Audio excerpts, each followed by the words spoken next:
Biden does not need Georgia to get to 270. But we all know what will happen if Biden gets to 271 or even 280. With the Trumpian GOP on the other side, Biden is safe only with a landslide.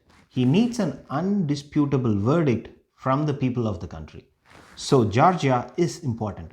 And it has been showing off its purple colors for a while now. Biden understands this, and that's why he has been in and out of Georgia campaigning.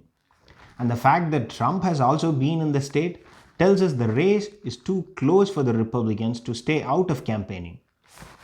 Georgia is kind of unique. Nearly one third of voter base is black, and yet Democrats struggled to bring the state to their side. The reason is white voters who account for more than 50% of the voter base are strongly Republican, and the margin is so wide that it's often more than enough to cover the Democratic margin with people of color. And the fact that white voters have better turnout than people of color helps the Republican cause even further. But something gave away in 2018 governor's race between Brian Kemp and Stacey Abrams. The Democrats lost the race by just 1.4 percentage points. And that compares very unfavorably for Republicans because they won the 2016 presidential election by a 5-point margin. The key thing to note in the 2018 race was the Republican base held its ground, but turnout increased on the Democratic side, which allowed Stacey Abrams to get very close. And that dynamic is going to be key in Georgia turnout. The Democratic side, there are votes for them and they have to turn out, and if they do, then Biden has a chance.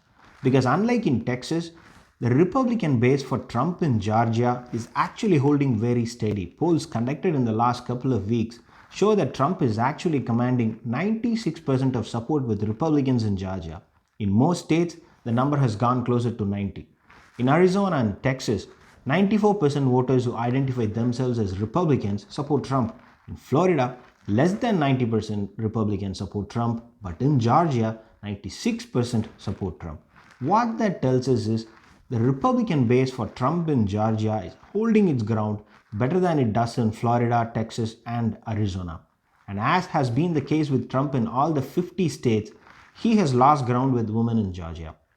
51% for Biden and 41% for Trump. Trump pulls ahead of Biden with near identical margins with men in the state. Biden does well with voters under the age of 44, while Trump does well with voters above the age of 65. Third party is polling around the same level as it did in 2016, so there is not a lot of loss to the Neverland votes coming back for Biden from third party candidates, as it is happening in several other states. Biden has to reduce Trump's margin with senior voters, keep the young and black turnout as high as possible to bring the state into his column. And there is some decent moves for Biden in that direction. Black voters account for a third of the electorate, and so far in the early voting, the number of votes cast by African Americans account for 1/3 of all the votes cast in Georgia. So that's good news. And if they can hold that level through the election day, it will allow Biden to keep the race close with Trump. Then it will be over to the amount of white voters that Biden is able to peel off Trump. He has successfully moved young and female voters, but the above 65 base is proving hard to crack. It has moved a bit, but I really don't know if that movement will continue for the next 3 days, and if it does, then Biden will edge higher. The funniest part of all this is young voters, as a proportion of total votes cast as of now, have increased their share by 1 percentage point compared to 2016, and so have people above the age of 65. Young voters in Georgia favor Biden, and seniors in Georgia favor Trump. Unbelievable, but that's how it is. Even if we assume Biden to be ahead in the early voting count, the lead will not be so significant that it cannot be overcome on the election day.